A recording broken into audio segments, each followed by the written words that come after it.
The first wave of reactions from major outlets wasn't surprise, but recalibration. Headlines tried to define what had just happened, describing Jungkook through frameworks usually reserved for domestic icons.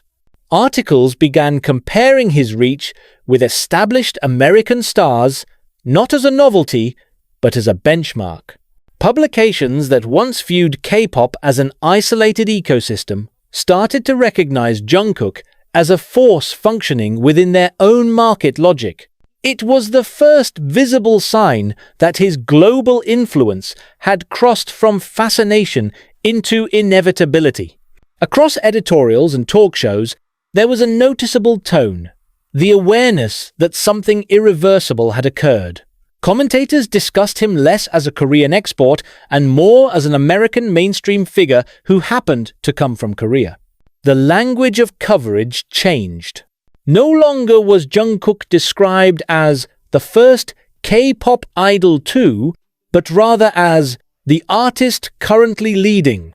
That linguistic shift, subtle yet powerful, defined the recalibration of cultural hierarchy, one in which Jungkook wasn't an exception. But the new reference point, American journalists began studying his movements the way they would with household names like Justin Timberlake or The Weeknd.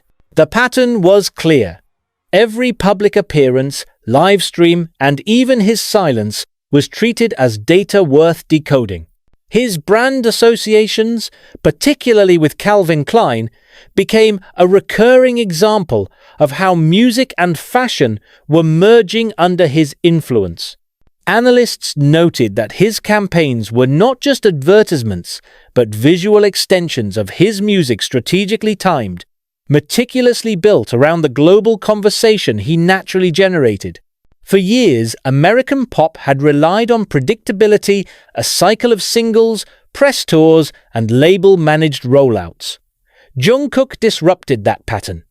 His career did not follow the rhythm of the US industry. It imposed a new one. The media had to adjust, observing that his releases were less about anticipation and more about immersion. When he dropped 7 or Standing Next to You, it wasn't part of a marketing countdown. It was a cultural event unfolding in real time. US outlets quickly learned that coverage of Jungkook couldn't follow standard templates.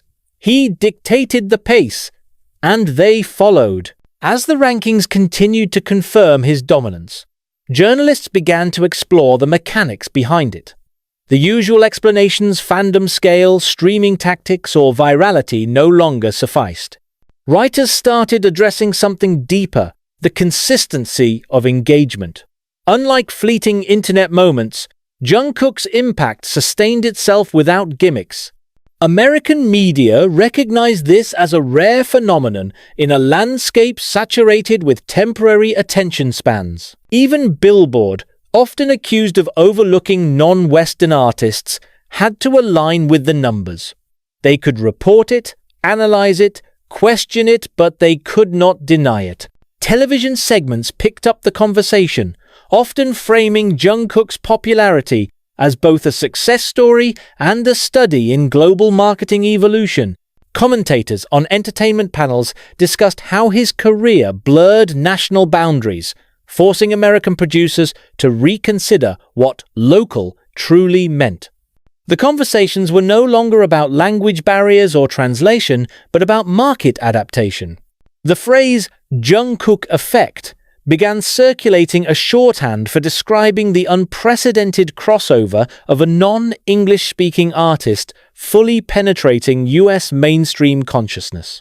Music critics in major publications like Rolling Stone and Variety wrote features that leaned toward acknowledgement rather than curiosity. Their tone implied that Jungkook had earned his place through artistry, not trend. When they dissected his vocal performances or stage presence, the analysis mirrored how they would discuss Western legends. It wasn't about comparing cultures, it was about evaluating excellence. This marked a crucial moment in media behavior. Jungkook was no longer defined by his origin, but by his precision, control, and ability to adapt without losing identity. The more American journalists observed him, the more they realized that his influence wasn't manufactured by hype. It was engineered by constancy. He maintained a low public profile but created maximum cultural visibility, a paradox that the media struggled to decode. In an era dominated by overexposure, Jungkook's silence became strategy. Coverage of him during quieter periods was almost as intense as during active promotion. That imbalance fascinated commentators, who began to frame him as the artist who knew how to make absence louder than presence. Networks covering the entertainment economy started investigating how brands positioned themselves around Jungkook. The logic was simple. If American corporations could align with his imagery, they could tap into a transnational consumer base that no longer responded to borders. His presence in global campaigns was discussed less as endorsement and more as dominance. Financial analysts cited his Calvin Klein collaborations as case studies in 21st century celebrity monetization, how personality-driven branding could outperform traditional advertising. The American media's acceptance of Jungkook as the most popular artist also exposed something about their own system. It revealed that the old definitions of fame were obsolete. Popularity was no longer tied to geography, but to digital command. Jungkook mastered that terrain better than anyone. When networks reported his streaming milestones, they weren't just listing achievements, they were chronicling a shift in the entertainment economy. For decades, American outlets had measured success by radio spins, ticket sales, and domestic tours. Jungkook's rise made those metrics secondary to engagement ecosystems that operated beyond national infrastructure. Even the skepticism that some commentators initially expressed gradually turned into reluctant admiration. Critics who once questioned the longevity of K-pop started addressing Jungkook as a separate entity from the genre, not a representative, but a phenomenon. They noted that his sound, stage design, and public behavior aligned more with global pop minimalism than the stylized formula often associated with Korean idols. This distinction became a recurring point in op-eds, exploring why his presence resonated so deeply with American audiences who typically resisted foreign dominance. The turning point came when media outlets began referencing Jungkook not as part of BTS, but as an independent cultural symbol.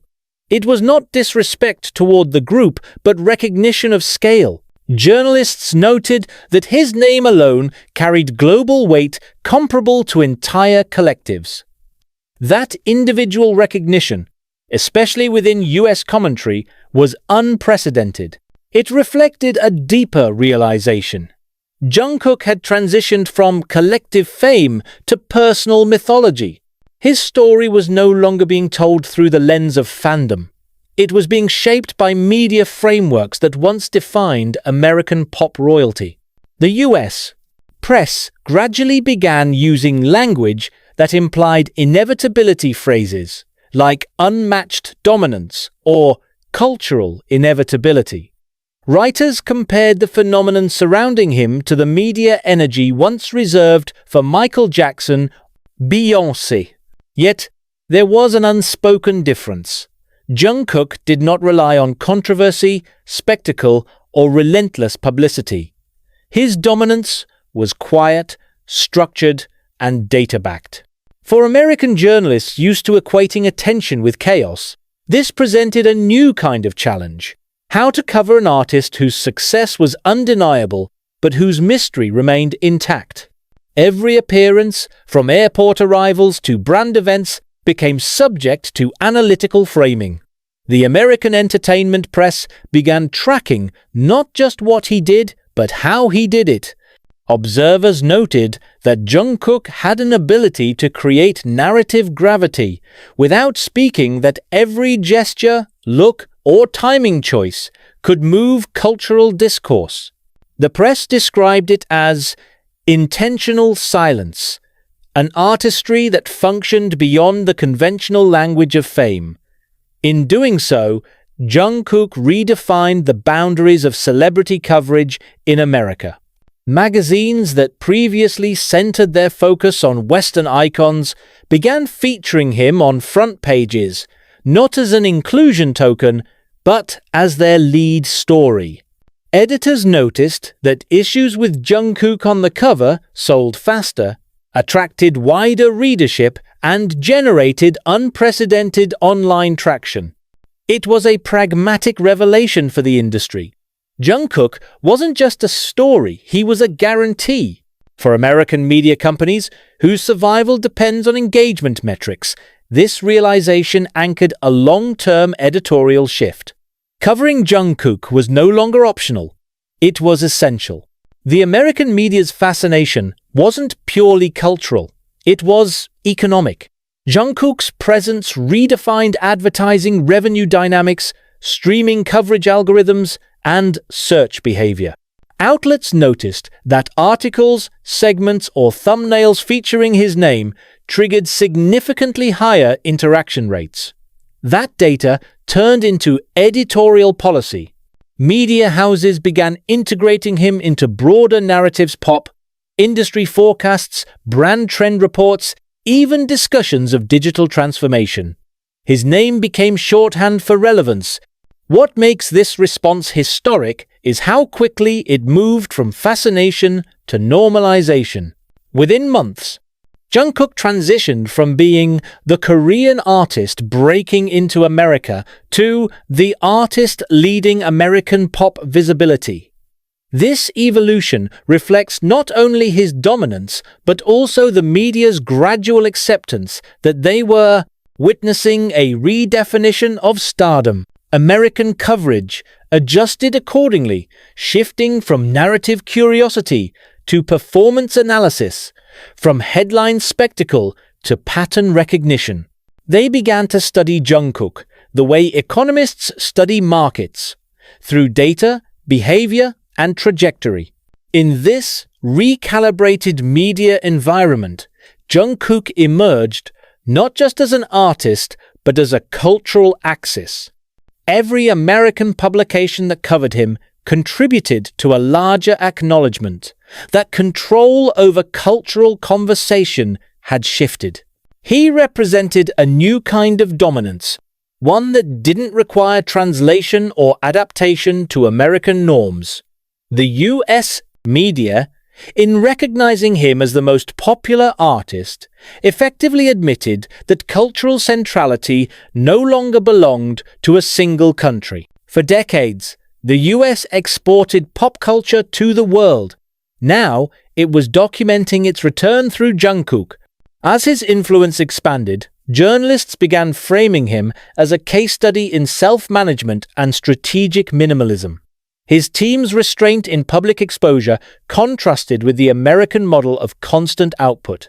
Commentaries highlighted how every public move appeared deliberate, neither overproduced nor underplanned. In a landscape obsessed with quantity, Jungkook's quality control became his weapon. That, too, became a media narrative. The artist who achieved total saturation by doing less, but doing it with precision. The American media's ongoing engagement with him is not just admiration, it's adaptation.